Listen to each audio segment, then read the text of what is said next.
आपण पाहत आहात इन गोवा 24 तास. करमळीत पाणथळ जमीन असलेल्या आणि पर्यावरणदृष्ट्या संवेदनशील जलभूमीत संभाव्य पर्यावरणीय संकट टळले असून वन खात्यातील कर्मचाऱ्याच्या तत्परतेमुळे अनेक पक्ष्यांचे जीव वाचले. नियमित गस्ती दरम्यान वन विभागाचे केअरटेकर सुरेश यांनी एका खासगी व्यक्तीकडून करण्यात आलेली बेकायदेशीर वृक्षतोड उघडकीस आणली. या वृक्षतोडीमुळे अनेक पक्ष्यांची घरटी उद्ध्वस्त झाली होती. काही पिल्ले घरट्यांपासून वंचित झाली तर काही प्रौढ पक्षी जखमी अवस्थेत आढळले.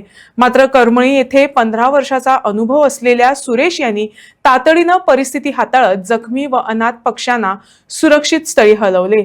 200हून अधिक पक्षी प्रजाती अचूक ओळखण्याची क्षमता असलेल्या सुरेश यांच्या ज्ञान आणि अनुभवामुळे ही मोठी हानी टळली.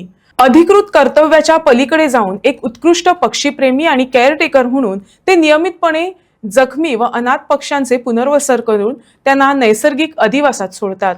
करमळी जलभूमी ही अनेक स्थलांतरित आणि स्थानिक पक्ष्यांसाठी महत्त्वाची अधिवास भूमी असून अशा संवेदनशील क्षेत्राच्या संरक्षणासाठी सातत्यानं दक्षता आवश्यक आहे.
Yeah.